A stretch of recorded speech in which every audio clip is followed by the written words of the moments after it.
வணக்கம் ஆரிவேவ்ஸ் தமிழ். இன்றைக்கி நம்ம வீடியோவில் என்ன பார்க்க போகிறோம் அப்படின்னா, சில்க் த்ரெட்டில் எப்படி செயின் போடுறது அப்படின்றது தான் பார்க்க போகிறோம். நம்ம மெட்டீரியல் வாங்கும் போதே நான் என்னென்ன மெட்டீரியல் வாங்கணும் அப்படின்னு நான் சொல்லியிருந்தேன். ஸோ எல்லோரும் வாங்கியிருப்பீங்க. சில்க் த்ரெட் கண்டிப்பாக வாங்கியிருப்பீங்க. உங்களுக்கு பிடிச்ச ஏதாவது கலர் வாங்கியிருப்பீங்க. ஸோ சில்க் த்ரெட்டுக்கு மேலே நமக்கு இந்த மாதிரி அதோட பேப்பர் இருக்கும். ஓகேங்களா, அதோட என்ன பிராண்டு, என்ன ஷேட் நம்பர் அப்படின்ற இந்த லேபிள் இருக்கும். ஓகேங்களா, அந்த லேபிளை நான் ஆல்ரெடி சொல்லியிருப்பேன் நிறைய வீடியோஸில்.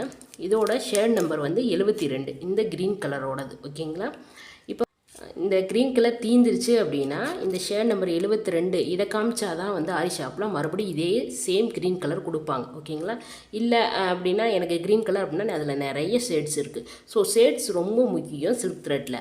அதனால் இந்த சில்க் த்ரெட் மேலே இருக்க இந்த லேபிளை எப்பயுமே எடுத்து நம்ம இதுக்குள்ளே வச்சுக்கணும். ஓகேங்களா, இதுக்குள்ளே வச்சுக்கிட்டிங்க அப்படின்னா தீந்தாலும் நம்ம இந்த லேபிளை பார்த்து இதே சேம் கலர் வாங்கிக்கலாம். ஓகேங்களா, நெக்ஸ்ட்டு நீங்கள் டபுள் பெல் பிராண்ட் வாங்கிக்கோங்க. ஸோ அது வந்து என்ன காரணத்துக்காக வாங்க சொல்கிறோம் அப்படின்னா, நமக்கு டேமேஜஸ் இருக்காது, அதாவது பிசிறு வராது அதிகமாக. ஓகேங்களா, அந்து போகாது. இந்த மாதிரி பிரச்சனையெல்லாம் டபுள் பெல்லில் வராது. நம்பர் 1 குவாலிட்டி அப்படின்றதுனால நல்லாயிருக்கும் சில்க் த்ரெட்டு. நெக்ஸ்ட்டு ரெண்டு நூல் வாங்குங்க அப்படின்னு சொல்லியிருந்தேன். அப்படி வாங்க முடியல அப்படின்னா பாப்பின் கேஸ் வாங்கி அதில் சுற்றிக்கோங்க அப்படின்னு நான் சொல்லியிருந்தேன். நம்ம வந்து ஜரி வந்து ஒரு நூல் எடுத்திருப்போம். ஜரி வந்து ஒரு நூல் எடுத்து நம்ம செயின் போட்டிருப்போம். போன கிளாஸில் பார்த்தோம் இல்லையா, ஒவ்வொரு நூலாக எடுத்து தான் போட்டிருப்போம். ஸோ அதனால் நமக்கு ஈஸியாக ஜரி வந்துருச்சு. சில்க் த்ரெட் அப்படி கிடையாது. சில்க் த்ரெட் வந்து ரொம்ப சாஃப்டாக இருக்கும். ஓகேங்களா, ரொம்ப ஸ்மூத்தாக நீங்கள் ஹேண்டில் பண்ணணும். பிடிச்சி இழுத்தீங்க அப்படின்னா ரொம்ப அந்து போகும். ஓகேங்களா, பிசிறு வர ஆரம்பிச்சிடும். ரொம்ப சாஃப்டாக ஹேண்டில் பண்ணணும். நீங்கள் எந்த அளவுக்கு அதை சாஃப்டாக ஹேண்டில் பண்ணுறீங்க அப்படின்னா அந்த அளவுக்கு அது உங்களுக்கு ஃப்ரெண்ட்லியாக இருக்கும். ஓகேங்களா, நீங்கள் செயின் போடும்போது இமேஜ் ஒர்க் பண்ணும்போது அது உங்களுக்கு ரொம்ப ஃப்ரெண்ட்லியாக இருக்கும். நீங்கள் எந்த அளவுக்கு சாஃப்டாக ஹேண்டில் பண்ணுறீங்க அப்படின்றத பொறுத்து தான் இருக்குது. எப்பயும் போல் நாட் போட்டுக்கலாம். இந்த எக்ஸஸாக இருக்க த்ரெட்டை நம்ம கட் பண்ணிக்கணும். நான் போன கிளாஸ்லேயே ஜரியில் சொல்லி கொடுத்துருந்தேன் நாட் போடுறது எப்படி அப்படின்னு. ஸோ இந்த முடிச்சு போட்டிருப்பீங்க. 2 நூல் எடுக்கிறோம். ஓகேங்களா, எத்தனை நூல் எடுக்கிறோம்? 2 நூல். அதில் என்ன பண்ணமோ அதே தான், அதே மாதிரி விரலில் இப்படி பிடிக்கிறீங்க. ஓகேங்களா, இந்த மாதிரி 3வது விரல் பெருவிரல் 2வது விரலில் இப்படி சுற்றி இப்படி பிடிச்சிக்கிறீங்க. இப்போ செயின் போட ஆரம்பிச்சிடலாமா? நான் ஏற்கனவே சொல்லியிருக்கேன், த்ரெட் யூஸுக்கு எப்பயுமே நமக்கு 14 நம்பர் நீடில் தான் அப்படின்னு. ஒவ்வொரு தடவையும் நீடில் மாறாது. ஓகேங்களா, த்ரெட் ஒர்க் அப்படின்னாலே 14 நம்பர் நீடில் தான். புரிஞ்சதுங்களா? இப்போ செயின் போட்டுடலாமா? இப்போயும் போகலாம். ஜரியில் என்ன பண்ணோம்? நீடில் இன்சர்ட் பண்ணோம். எந்த பக்கம் நீடில் இருக்கணும்?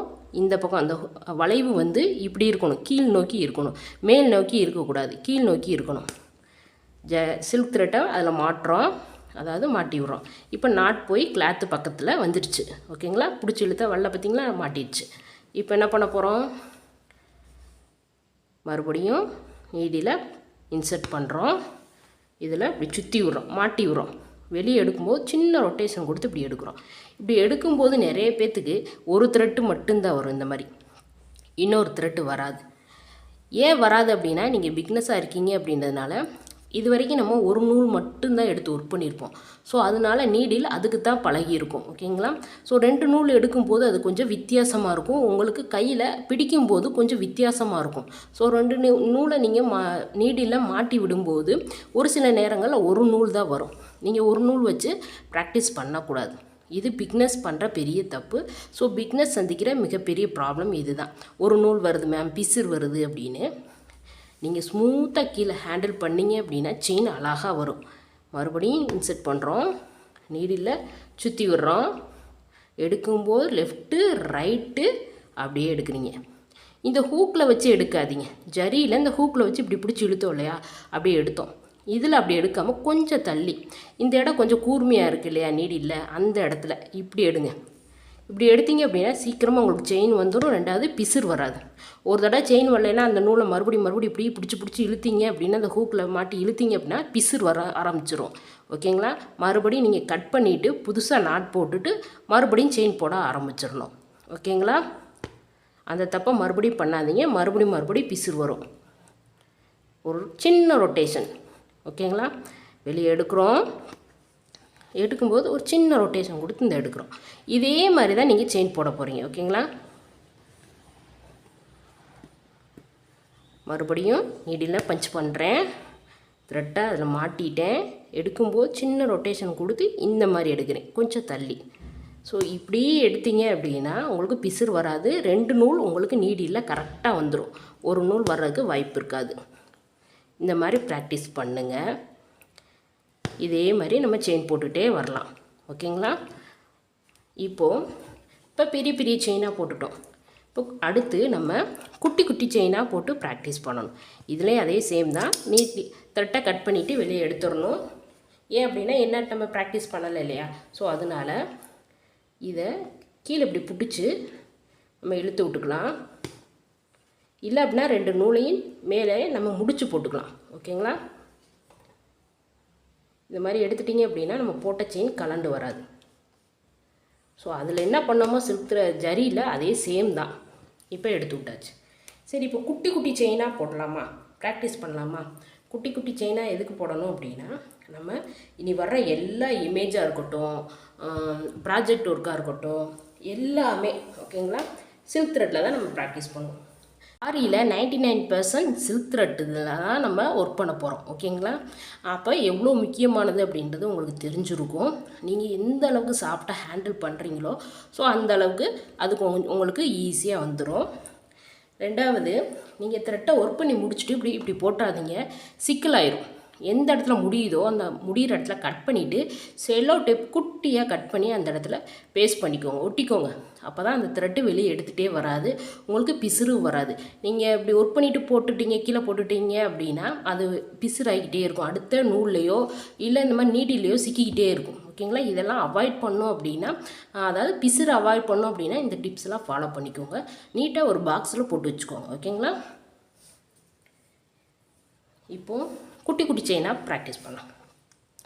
ஸ்டார்டிங்கில் நீங்கள் எப்படி செயின் போடுவீங்க அப்படின்னா, நான் போட்ட மாதிரி இந்த மாதிரி நீளமாக போட மாட்டீங்க. ஸோ நான் சும்மா ப்ராக்டிஸ்க்காக அப்படி சொல்லி கொடுத்துருந்தேன்.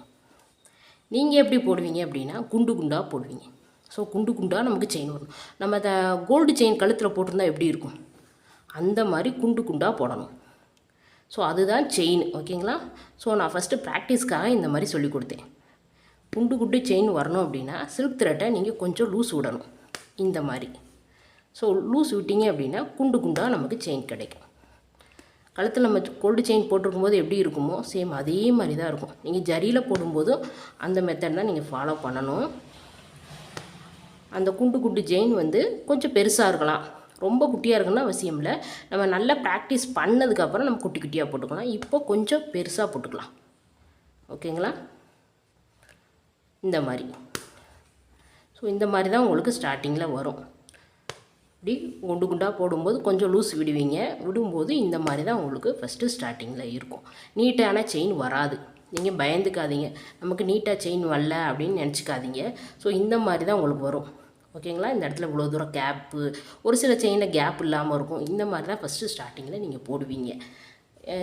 நீங்கள் ப்ராக்டிஸ் பண்ணதுக்கப்புறம் நீங்கள் இதை பார்த்துட்டு பயந்துடாதீங்க நமக்கு செயின் வரல அப்படின்னு சொல்லி. ஓகேங்களா? இப்போது இதை கீழே எடுத்துக்கலாம். நான் கட் பண்ணிட்டேனே, ஸோ கீழே எடுத்துக்கலாம்.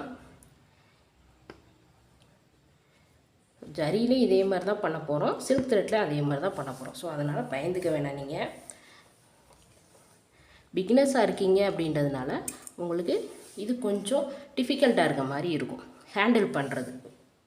சில்க் த்ரெட்டை ஹேண்டில் பண்ணுறது, ஜரியை ஹேண்டில் பண்ணுறது கொஞ்சம் டிஃபிகல்ட்டாக இருக்கும். நீங்கள் ப்ராக்டிஸ் பண்ணிட்டீங்க அப்படின்னா உங்களுக்கு ஈஸியாக சில்க் த்ரெட் வந்துடும்.